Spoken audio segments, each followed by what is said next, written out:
Scenes may not be suitable for very young audiences. Parental guidance is recommended. Ang programang ito ay naglalabas ng sensitibong eksena at impormasyon. Striktong patnubay at gabay ng magulang ang kailangan.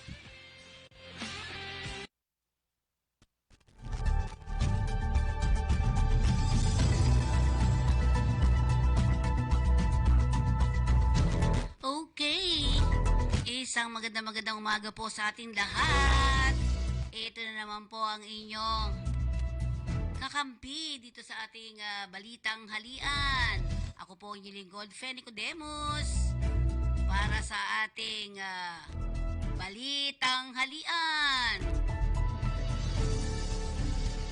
Bago tayo magsimula ng ating mga bali-balita, tingnan muna natin ang ating kakalsadahan. Mukhang sa Mapulang Lupa, Valenzuela, ay traffic. Tingnan nga natin. Ayun, traffic nga. Ano ba yun? Traffic ba? Papuntang north ba? Southbound? Sa kabila, no? Medyo traffic. Mga nakapark yan. No? Ayan, tingnan natin naman ang Bukawi Plaza. Bukawi Toll Plaza. Ayan po, ha? Sa May Kawayan, passable naman pero parang madami-dami na ang dumadaan. San Fernando, pang mangilan-ngilan pa rin po. Lunes na Lunes, no? Mindanao Toll Plaza, ayan, nagbabayaran na doon banda.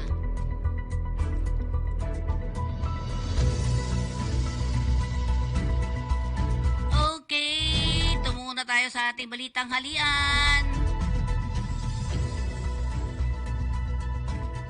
Sa ulo ng ating mga balita, 7 sa 10 Pinoy handang lumaban ayon sa survey. Wow! Foreign investment project ng Pinas pumalo sa $14.2 billion. PAF jet i-deploy sa Palawan. Contingency plan ng El Nino gawin. Agad siguro ang sinasabi ni Senator Win Gatchalian. Tangke ng tubig sumabog sa roof deck, 10 sugatan. Ano ba yan? 3 taon patay, magulang sugatan sa banggaan. 132 distress OFW sa Middle East nakauwi na. 106 million pesos cocaine natagpo ang nakalutang sa dagat. Allah. Samantala sa kabuuan ng ating balita, 7 sa 10 Pinoy ang nagpakita ng kahandaang ipagtanggol ang Pilipinas mula sa mga kaaway na bansa. Ayon sa survey na isinagawa ng Octa Research, kinomisyon ng Armed Forces of the Philippines, nasa 77% ng Pinoy adults ang nagpahayag ng kanilang pagnanais na idepensa ang bansa. Ang naturang resulta ng survey ay sa gitna ng umiigting na tensyon sa pagitan ng Pilipinas at China sa West Philippine Sea. Sa naturang survey, ang Davao at Caraga region na nakapagtala ng pinakamataas na percentage na 96% ng adult Pilipinos na sasabak sa labanan habang 95% ang Soxargen. Nasa 52% naman ang Central Visayas, samantalang 54% naman sa Bicol Region. Nasa 80% naman ng mga Pilipino sa Class D ang nagpakita ng pagnanasa ng pakikipaglaban, habang edad 45 hanggang 54 na gustong lumaban para sa Pilipinas ay 87%. So ito yung may mga edad-edad konti, yung mga productive pang makipaglaban talaga. 45 to 54%, ay 45 hanggang 54 na edad. Nakapagtala naman ng 69% ang nasa edad 65 to 74%. Ito yung mga senior citizen na hindi handang lumaban para sa Pilipinas. Mas marami namang kalalakihan nagpakita ng interes na lumaban, 82% kumpara sa kababaihan na 72% lamang. Pumalo naman sa 86% ng mga Pilipino na vocational education ang interesado na makipaglaban para sa bansa kumpara sa mga college at postgraduate na 70% lamang. Matatandang walang tigil ang China Coast Guard sa panghaharas sa mga barko ng Pilipinas na nagsagawa ng resupply mission sa Ayungin Shoal na humantong sa pagkasugat ng ilang Pinoy. Nasa tamang landas ang administrasyon ni Pangulong Ferdinand Bongbong Marcos Jr. tungo sa pagtulong sa bansa na makakabangon mula sa masamang epekto ng pandaigdigang pandemya na may hindi bababa sa 14.2 bilyong US dollars ang mga foreign direct investment o tinatawag natin FDI, Foreign Direct Investment, na proyekto na ipatupad na mula pa noong Hulyo 2022.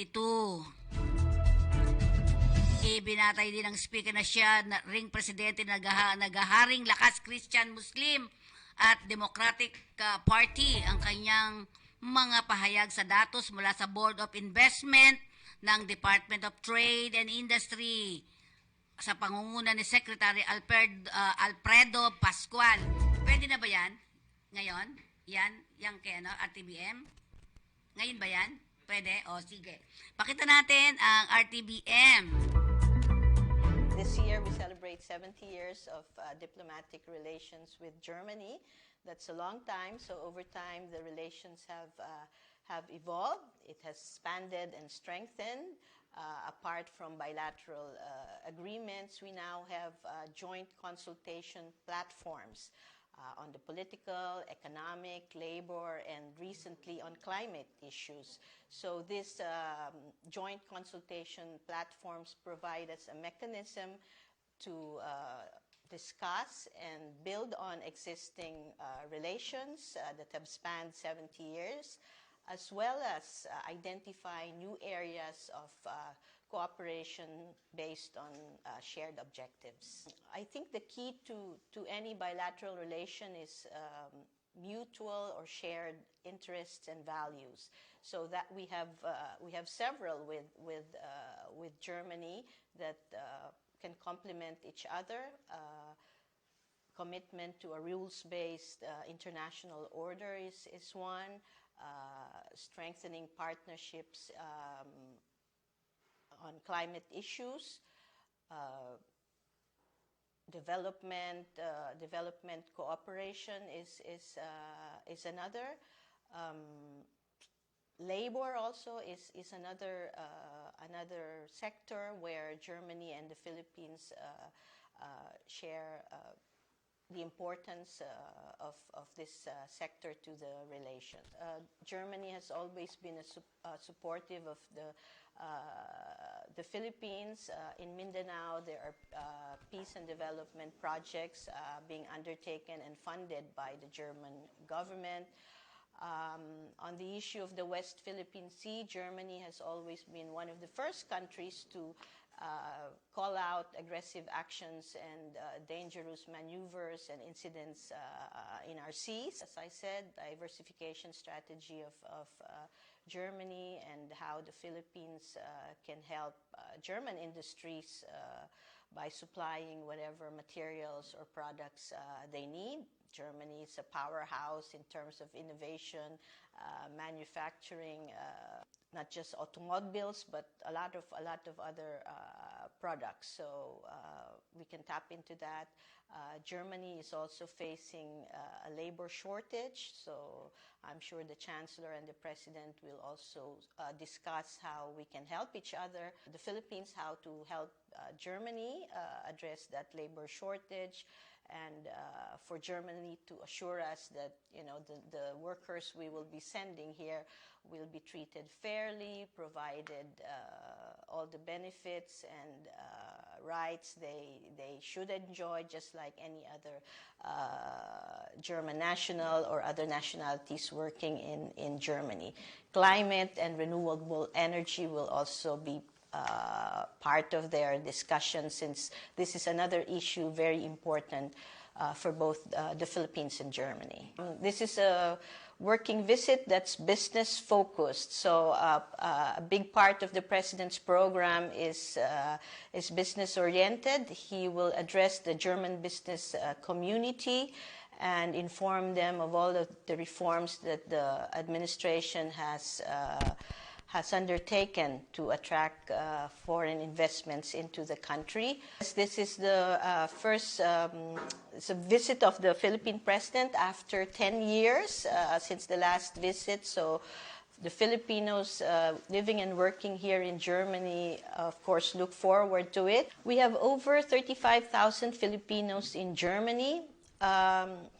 They're in the healthcare. Diba? Nasa Germany pala yun. Tingnan natin na meron 35,000 na mga Pinoy sa Germany. Okay, so ibig sabihin, ang foreign investment project ng Pinas pumalo sa 14.2 billion US dollar. Ayan, pinaghirapan ng ating Pangulo, no? Marcos. Okay. Sige. Next natin matatapos ang isa na namang insidente ng pambobomba ng tubig at nagbangga at pagbangga ng China Coast Guard. I-ship sa Philippine Resupply Ship ng Ayungin Shoal kamakailan nais ni House Speaker Ferdinand Martin Romualdez na magtalaga at magdestino ng 2 o 3 12 fighter jet ng Philippine Air Force. Wow! Sa Palawan. Sinabi ni Speaker Romualdez, meron tayong 12 na fighter jet sa Basa Air Base. Sa Pampanga, baka pwedeng idestino ang 2 o 3 sa mga ito para naman makapagpatrolya sa Philippine airspace at iba pang lugar around Palawan. Ipinatawag ng House Leader si AFP Chief General Romeo Browner, pati na ang mga hepe ng Air Force, Navy at Army sa mga susunod na araw para pag-usapan ang naturang plano. Sang-ayon naman ang hepe ng Western Command na si Vice Admiral Alberto Carlos sa plano ni Congressman Romualdez. Bagay si Palawan District Congressman Jose Alvarez ay suportado ang gusto ni Romualdez. Sa survey naman ng Octa Research noong November 2023, maraming Pilipino ang gustong mag-aging na mas agresibong aksyon ng militar sa West Philippine Sea. Samantala, nanawagan naman si Senator Win Gatchalian sa Department of Energy na gumawa ng mga contingency plan ngayong painit ang panahon para matiyak ang tuloy-tuloy na supply ng kuryente sa gitna ng El Niño phenomenon. Ayon sa Pag-asa, inaasahang mararanasan ng bansa ang rurok ng El Niño ngayong summer season. Sinabi ni Gatchalian, Vice Chairperson ng Senate Committee on Energy, na noong 2022, humigit kumulang 9% ng power capacity ng bansa ay mula sa hydroelectric power plant. Upang mapawi ang epekto ng mas tuyong kondisyon ng panahon, kailangan tiyakin ng DOE o ng Department of Energy na ang lahat ng kinakailangang pagkukumpani at preventive maintenance ay maisasagawa na upang maiwasan ang brownout. Binigyan diin ng mambabatas na ang mga planta ng kuryente ay madaling bumigay pagdating ng tag-init dahil sa mas mataas na demand. Samantala, 10 katao ang sugatan habang 2 sasakyan ang tinamaan ng debris at nagdulot ng matinding tensyon sa mga residente ng pagsabog ng isang tangke ng tubig mula sa roof deck ng isang gusali sa Quirino Avenue, Barangay Tambo, Parañaque City nitong nakaraang Sabado ng gabi. Samantala sa pagkakabatid natin na under construction pa ang ilang palapag ng gusali at sa ibaba nito ay isang restaurant. Dahil umano sa pagbagsak ng debris ng tangke, nasira ang ilang bahagi ng gusali at nabagsakan din ang mga debris pa ibaba, nakaapekto hanggang sa kalye at tinamaan pa ang isang sport utility vehicle at isang e-trike. Matindi pala yan. Nabagsakan din ng debris ang transformer ng linya ng kuryente at kinakailangang isara ang ilang kalye para sa clearing operations dahil sa idinulot na pagsabog ng nagdulot ng pagragasa ng tubig. Samantala, may 10 namang kataong nasaktan at nasugatan, kabilang ang isang 13 taong gulang na dislocate umano ang paa at buto sa paa. At nasugatan na kinakailangan tahiin pa. Maghahatid sana ng pagkain ang minor de edad na biktima ng mahagip ng nabagsakang debris. Sinabi naman ni Denson Cano, officer in charge ng Peace and Order Council ng Barangay Tambo, na dinala sa ospital ang mga nasugatan sa insidente. Patuloy na inimbesagahan ng otoridad ang sanhi ng pagsabog ng water tank. Patay ang isang 3 taong gulang na batang babae at sugatan ng kanyang mga magulang sa banggaan ng motorsiklo sa Santa Maria, Bulacan kahapon ng madaling araw. Kasi ang mga yan walang helmet. Sa report na nakarating kay Bulacan Police Director Police Colonel Relly Arnedo, kinilala ang nasawi na si Margo Alizon Berana. Habang ang kanyang mga magulang nagtamo ng mga pinsala ay sina Rodrick Berana at live-in partner na sila Lane Labore. Sa inisyal na investigasyon, aksidenteng nabangga ng isang Verde Euro Viperman 150 sa motorsiklo at walang plaka na minamaneho naman ni A-Frame Mungkal ang motorsiklong sinasakyan ng mga biktima. Kulay abong Honda Click 125 na may plakang 328 CPW. Dakong alas 12 o 12:17 ng madaling araw. Sa may crossing malapit sa Walter Mart sa Barangay Santa Clara. Isinugod sa Rogasiano Mercado Memorial Hospital ang sa nasabing bayan at magpamilya, ngunit kalaunan ay binawian ng buhay ang bata. Si Mungkal na nasa kustodiya ng Santa Maria Police Station ay nahaharap sa mga kasong reckless imprudence resulting in homicide, physical injuries at damage to property. Kasi ang motor, isa lang dapat sumakay. Pasahero nito, isa lang, di ba? Pag madilim, bawal ang 3. Dalawa yan magulang at ina, di ba? Tama ba? Okay, nasa kabuang 132 na distress OFW.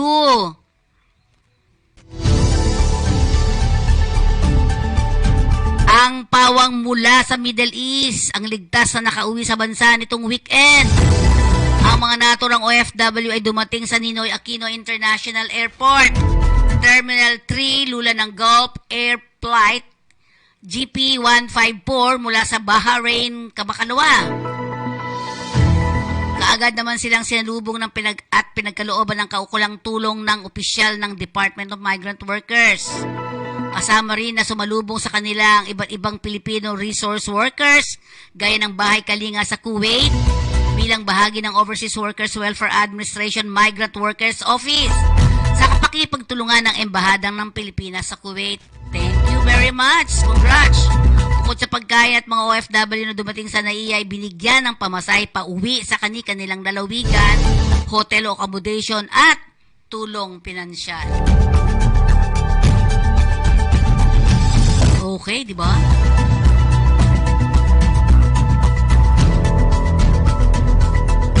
Natagpuan ng isang mangingisdang 2 malalaking plastic na naglalaman ng hinihinalang cocaine bricks na tinatayang nagkakahalaga ng 106 million pesos habang lumulutang sa karagatan ng Barangay Tangbo, Arteche sa Eastern Samar nitong Biyernes ng hapon.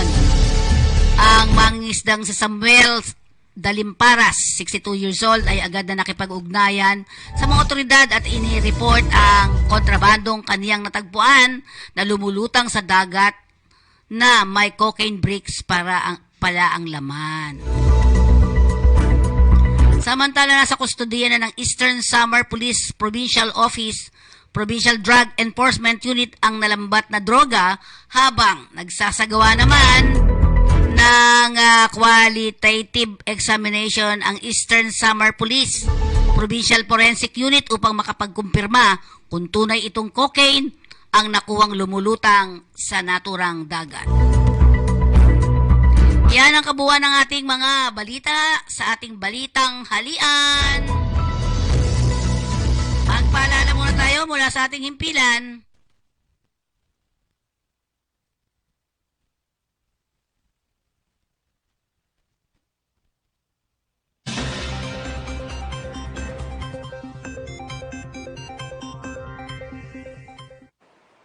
Magandang umaga sa inyong lahat. Narito na ang lagay na ating panahon ngayong araw nga ng Lunes, March 11, 2024. Sa ating latest satellite images, makikita natin itong northeast monsoon o amihan pa rin nakakaapekto sa northern and central Luzon, habang easterlies ang nakakaapekto partikular na sa lalabing bahagi ng ating bansa. Itong northeast monsoon ay magdadala pa rin ng mga mahihinang pag-ulan partikular na dito sa may silangang bahagi ng Luzon, kasama yung Cagayan Valley, Aurora, Quezon, kasama ang Bicol Region.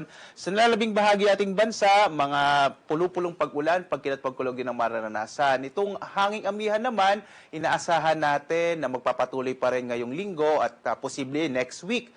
Third week of March, normally natatapos yung panahon ng amihan. Samantala naman, base sa pinakahuling mga datos, wala pa rin tayong inaasahang bagyo na maaring mabuo o papasok sa loob ng Philippine Area of Responsibility at least for this week. So medyo malit pa yung chance na magkaroon tayo ng bagyo in the next few days.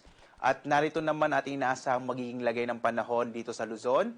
Para dito sa Luzon, makikita pa rin natin ang mahihinang pag-ulan na dulot ng northeast monsoon o amihan, partikular na sa bahagi ng Cagayan Valley Region, dito sa may bahagi ng Aurora, sa lalawigan ng Quezon at gayon din sa Bicol Region. Nakikita natin na mas malaki din yung tsansa ng hanggang sa makatamtamang mga pag-ulan, partikular na nga sa may bahagi ng Quezon Province.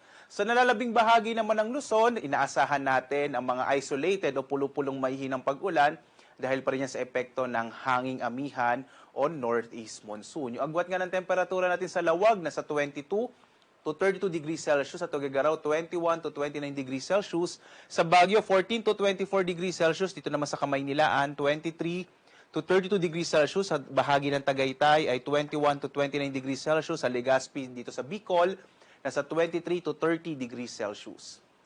Dumako naman tayo sa Palawan, Visayas at Mindanao. Sa Palawan ay nakakaapekto din ng amihan na magdadala ng pulupulong mahinang pag-ulan sa bahagi ng Palawan at ang agwat ng temperatura sa Calayan Islands 25 to 32 degrees Celsius. Sa Puerto Princesa City naman 26 to 32 degrees Celsius. Samantala, mga pulupulong pag-ulan, pagkilat pagulog naman ang mararanasan sa may bahagi ng Kabisayaan. At ang agwat ng temperatura sa Iloilo, 24 to 32 degrees Celsius. Sa Cebu naman, 25 to 30 degrees Celsius. At sa Tacloban, nasa 24 to 31 degrees Celsius. Habang malaking bahagi naman ng Mindanao, ngayong araw ay makararanas ng mga isolated or mga pulupulong pag-ulan, pagkilat, pagkulog na maaring maranasan. Lalong-lalo na sa may silangang bahagi ng Mindanao, partikular na dito nga sa may area ng Caraga at Davao Region. Posible yung mga thunderstorms, na kung minsan ay maaaring magdala ng mga biglaang pagbaha or mag-cause yung mga pag-ulan ng mga biglaang pagbaha at pagguho ng lupa. Agwat ang temperatura sa Zamboanga nasa 25 to 32 degrees Celsius. Sa Cagayan de Oro naman 24 to 32 degrees Celsius, habang sa Davao 23 to 33 degrees Celsius. Sa ngayon nga, wala tayong nakataas na gale warning kaya ligtas sa pumalaot ang mga sakyang pandagat. Kahit yung mga malilita bangka ay maaaring maglayag sa mga baybayin ng ating bansa. Pero iba yung pag-iingat dahil posibleng maging pagkaroon ng biglaang paglakas ng alon, partikular na sa may bahagi ng Luzon kung saan umiiral itong northeast monsoon o hanging amihan. Manatili pong maghanda ang ating mga kababayan, lalo na yung may malilita sa sakyang pandagat. At narito na ating inaasahang panahon sa mga susunod na araw. Muli, nakikita natin na posibleng humina itong amihan, pero pagdating ng araw ng Miyerkules at Huwebes ay muling iiral ito sa may bahagi ng Kamaynilaan. Magdadala rin ng mahihinang pag-ulan sa Baguio City ang amihan pagdating ng araw ng Miyerkules at Huwebes, habang sa Legazpi City, sa Bicol, mga isolated rain showers and thunderstorms ang mararanasan sa mga susunod na araw. Sa Metro Manila, 23 to 32 degrees Celsius ang inaasa nating agwat ang temperatura in the next 3 days. Sa Baguio naman, 14 to 24 degrees Celsius, habang sa Legazpi, nasa 24 to 32 degrees Celsius. Ang malaking bahagi naman ng Visayas ay makararanas ng mga isolated rain showers and thunderstorms in the next 3 days. Agwat ang temperatura sa Metro Cebu ay 25 to 32 degrees Celsius. Sa Iloilo, nasa 25 to 32 degrees Celsius, habang sa Tacloban naman, nasa 23 to 32 degrees Celsius. Bukas, inaasahan natin ang malaking tsansa naman ng pag-ulan sa may bahagi ng Metro Davao, dulot yan ng easterlies. Habang sa Cagayan de Oro at sa Zamboanga next 3 days, mga isolated rain showers and thunderstorms ang mararanasan. Agwat ang temperatura sa Metro Davao in the next 3 days ay 24 to 33 degrees Celsius. Sa Cagayan de Oro City, nasa 24 to 32 degrees Celsius, habang Zamboanga City naman nasa 24 to 33 degrees Celsius. Ang araw natin, sisikat ganap na 6:06 na umaga at lulubog, ganap na 6:06 ng gabi.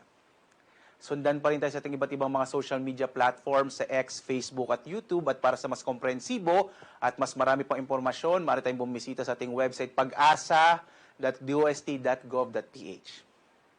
At live na nagbibigay update mula dito sa Pag-asa Weather Forecasting Center. Ako naman si Obet Badrina. Maghanda tayo lagi para sa ligtas na Pilipinas. A blessed week po sa inyong lahat.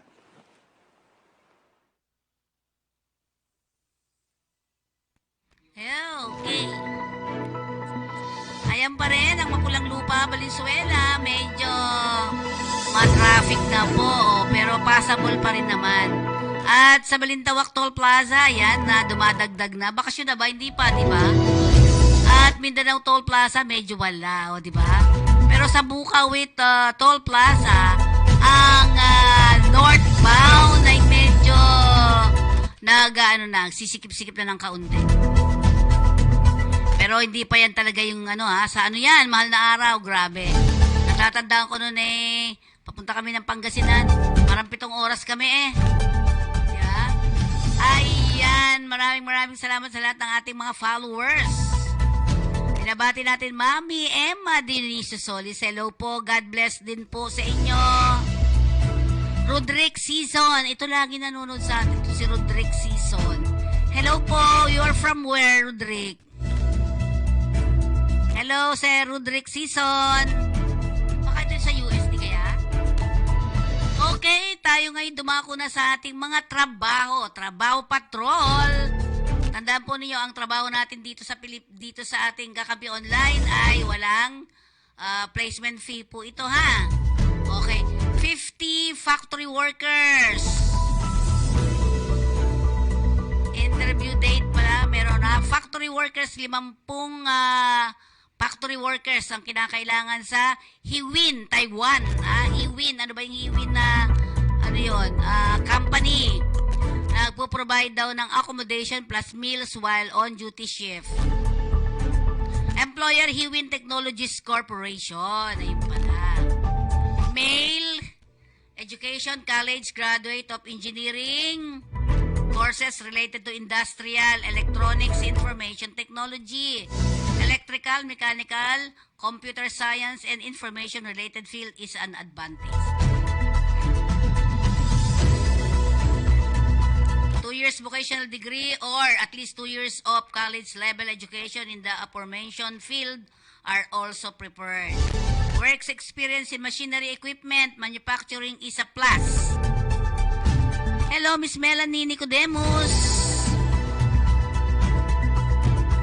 Okay, next natin. Interview date, ito March 21. Kaya apply na kayo, ha? Ano ba ito, babae? Lalaki kailangan? Mga lalaki ang kailangan. Ayan. Updated ang mga requirements, must have updated resume, valid passport, UMID ID or UMID certification, national ID. If not, wala kay national ID, UMID is not available. Kung hindi po, wala kayo UMID o wala kay national ID or UMID, either of the two. Updated voter certificate, diploma or term of reference at bisa birth certificate. Ayan, apply now sa EQ Scan QR Code. Scan lang po ninyo, doon po kayo mag-a-apply. Ha? Ang main office, meron po silang ibang office, itong dalawa na lang. Pwede kayo pumasok sa www.eqmanpower.ph or www.facebook.com/iquest.manpower. And meron po sila sa number 1679A Mabini, corner Malbar Street, Malate, Manila. At meron sila sa Pangasinan, second floor, Galaxy Prime Building, 543C, Chapuac District, Dagupan City. King Abdullah bin Abdulaziz University Hospital. Sa Riyadh po ito, Riyadh, Saudi Arabia. Kailangan nilang female staff nurse. Ano mga areas? ICU, OR, nursery, labor and delivery, MS, at PICU. Andiyan po ang salary. Salary range sa Saudi Riyal ay 4,510 to 5,035. O nagkakahalagang 1,202 to 1,343 US dollars. Ano mga kailangan? Minimum of 3 years experience in a hospital setting. Accommodation, transport ay provided po. Apply online sa arms.lbsrecruitment.com.ph. Send your updated CV to apply msd@east/recruitment.com.ph. Ayan po ha, LBS Recruitment Solution Corporation. Diyan po kayo mag-apply.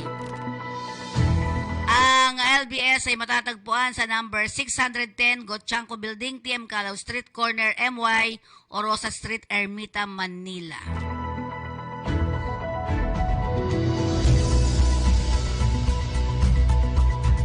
Yan naman, Qantas Service for local employment, SCADA Engineering, engineers. Sino may ano nito? Ha? Local ang kailangan. For local employment po ito. Candidate qualification, ayan, tertiary degree in engineering, power engineering, or equivalent. Advanced understanding and working experience of SCADA related engineering tasks from definition of client. Knowledgeable in high-quality design for SCADA system for transmission and distribution substation and associated power system equipment. Next, preferably living near Quezon City o mga taga Quezon City, ayan. Okay, next. Malabo. Okay, yan po ating mga trabaho ngayong araw na ito. Konti lang pala. Okay, tayo muna yung magpaalala mula sa ating himpilan. Okay, ang ating Sincerity Cafe and Restaurant na matatagpuan sa iba't ibang panig ng Kamaynilaan at dalawa naman sa Quezon City. Ang ating mga telephone number ay 8241-9990 and 8241-9972 para sa inyong mga catering. Baka gusto nyo po magpa-deliver. Apakasarap ng mga, ang pinaka-number 1 dyan na masarap po sa Sincerity ay ang kalan chicken. Ang paborito ko dyan ay oysters cake, di ba? 1956 pa ng itayo ng Pamilya Uy ang naturang Sincerity Restaurant na matatagpuan sa iba't ibang panig ng Kamaynilaan tulad ng 519 Quintin Paredes Street, Binondo, Manila. Meron din tayo sa 238 Banawi Center, Banawi Street, Barangay Manresa, Quezon City. At kung kayo na may matutungo dito sa Lucky China Town Mall, ay nasa ground floor ng Binondo, Manila. Meron din sa Unit 2, 285 Gibara Street, corner Hardboard Street, Little Baguio, San Juan. Matungo naman kayo sa Robinson's Magnolia, Express Sincerity rin po ang naririyan. At ang SM Mega Mall sa Quezon City.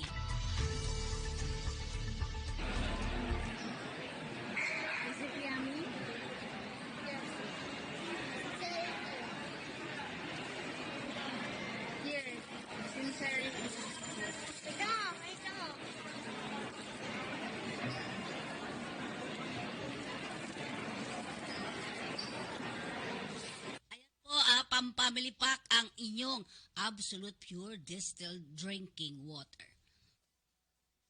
I love this water.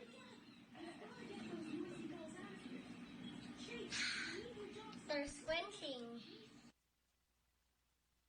Ayan ang ating absolute pure distilled drinking water. May pang pamilya na, may pang sports pa, at pang personal. At para naman sa ating flag carrier ng Pilipinas, andyan po ang ating Philippine Airlines.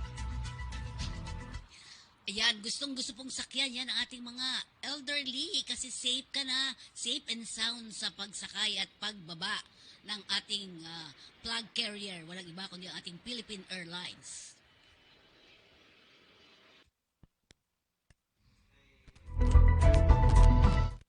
At syempre, ito po yung likod Fenny Cudemos para sa ating balitang halian. Abangan po ninyo iba pa nating mga reports dito sa ating programa.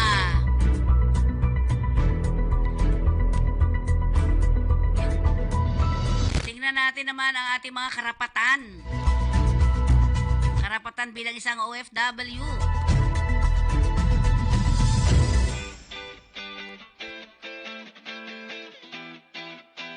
Ano nga ba ang RA 10022 o Migrant Workers and Overseas Filipinos Act of 1995?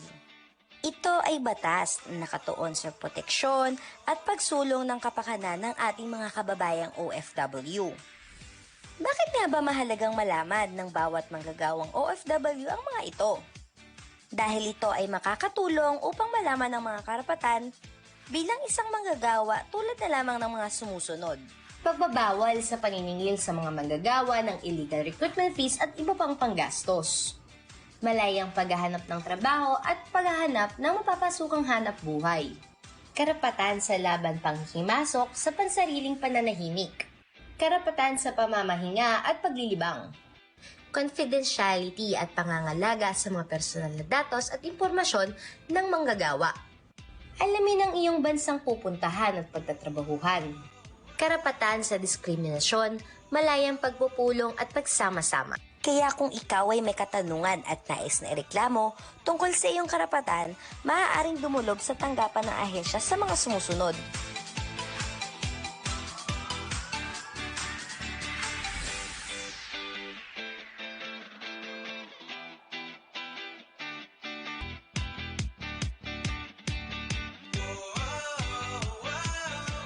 Ngayong alam mo na ang kalagahan ng iyong karapatan bilang isang manggagawa, huwag hayaan na ikaw ay busuin at ipaglaban ang iyong karapatan. Ingat ka, bayan!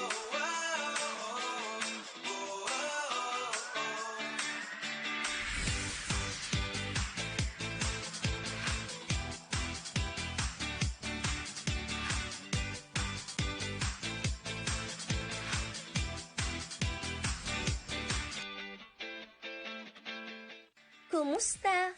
Paalis ka na ba? Kung paalis ka na, kabayan, siguraduhin mo ang iyong kontrata. Tandaan mo, kontrata ang importante sa lahat. Ano nga ba ang kontrata? Ang kontrata ay kasunduan ng OFW, ng employer at ng ahensya. Ito ay pinipirmahan ng OFW at ng legal na kinatawan ng ahensya bilang patunay na sila ay nagkakasundo sa nakasaad sa kontrata na may kinalaman sa pagtatrabaho ng OFW sa magiging employer nito. Bakit mahalaga na may kontrata? Ang kontrata ay isang proteksyon ng mga OFW dahil nakasaad dito ang kanilang mga karapatan, katungkulan, kalagayan ng pagtatrabahuhan, termino ng kontrata at benepisyo ng OFW. Ang di pagsunod sa kontrata ng sinumang partido ay isang paglabag sa batas at maaaring batayan ng paghabla ng kaso.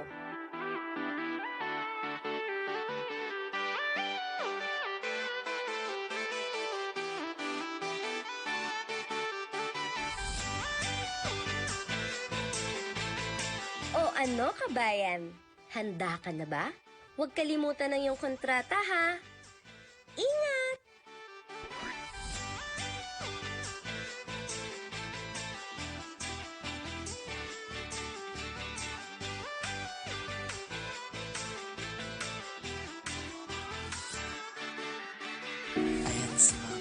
Parang walang problema, di ba ate? Oo nga, palaging masaya at puno ng ngiti.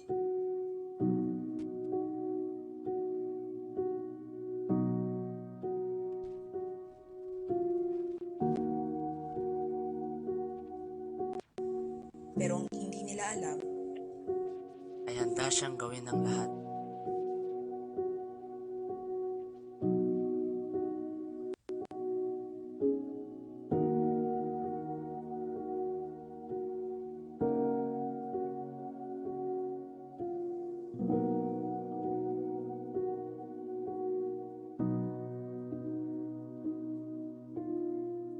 pursigido sa paghahanap ng trabaho. Kahit lumapit sa patalim.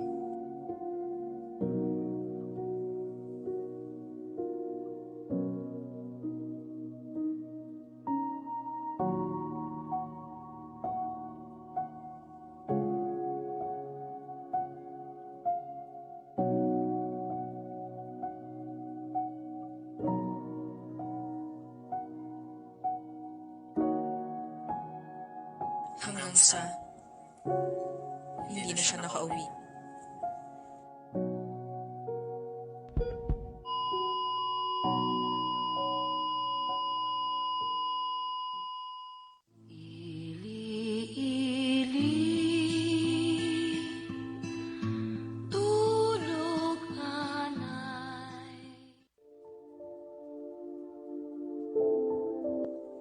Walang sino man ang may karapatan sa iyong katawan, sapagkat ito ang iyong kayamanan. Babae ka, hindi alipin ni numan. Human trafficking ay labanan. Ang human trafficking ay isang makabagong paraan ng pang-aalipin. Ito ay paglabag sa dignidad ng tao. Ito ay isang krimen. Ang human trafficking ay ang pagkuha at paglilipat ng tao sa pamamagitan ng dahas at panglilinlang upang pagsamantalahan sa paraang prostitusyon,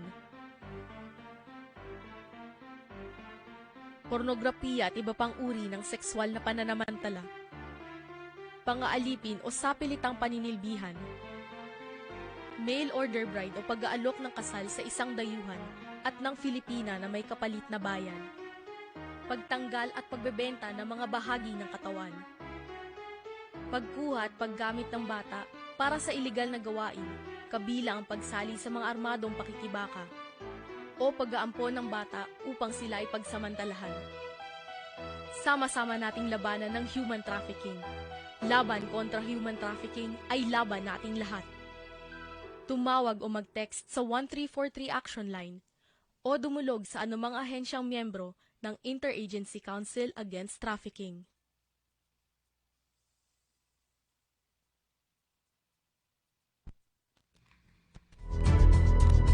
Okay. At medyo wala tayong camera. Okay. So, yan po kabuuan ng ating balitang halian. Ako po uli ang inyong lingkod, Fenny Codemus, para sa ating balitang halian. Kung may napi, may kakampi.